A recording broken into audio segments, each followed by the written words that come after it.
Are you considering buying the Fujifilm X100V? After 2 years of use, was it worth paying 1500 euros? What are the pros and cons? Let's find out.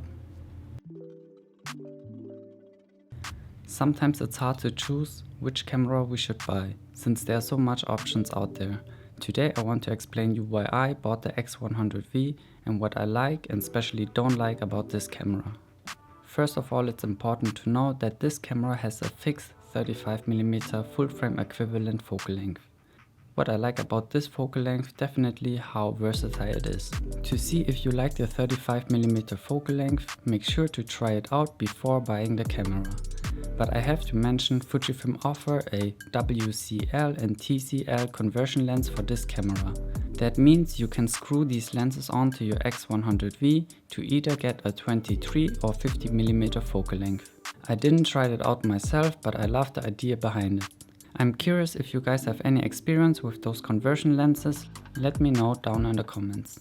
Carry around heavy equipments really bother me. For those who travel a lot knows exactly what I mean.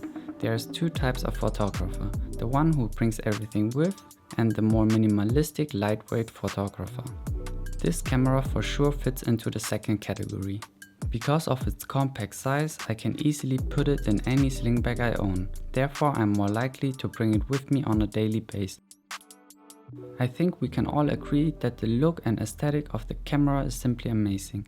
Having a camera you actually enjoy shooting with does improve your skills as a photographer, just simply because you are more likely to bring it with you anywhere you go.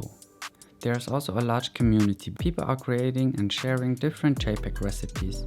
If you are unfamiliar with that, there's a website called Fuji X Weekly. There you can find heaps of settings which you can apply to your camera. These recipes are meant to mimic different film stocks. Of course, you can also tweak around and create your own recipe.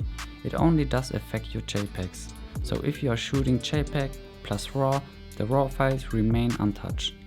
I was never a fan of shooting JPEGs, but ever since I bought the X100V, I'm absolutely enjoying it.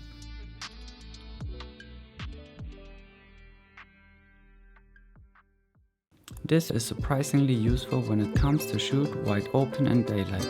Sometimes you want to separate your object from the background and make use of the f2 lens. Not having to screw in a separate ND filter makes it not only super handy, also very time saving.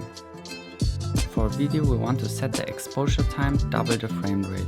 For example, if you are shooting 30 frames per second, you want to set the exposure time to 1/60. Having a built-in forced up ND filter is allowing us to follow this rule. But there's one downside when it comes to video. No image stabilization. This point only bothers me when I'm shooting handheld videos. I know having AIS also means that the body has to be bigger, and that's not what this camera is meant to be. I definitely do prefer the smaller size over a bigger body, but how awesome would it be if you can shoot handheld videos without worrying about shaking footage. I do think the camera is a bit overpriced. Right now it even got more expensive than when I bought it back 2 years ago. But in the end it was still worth it and I didn't regret buying this camera.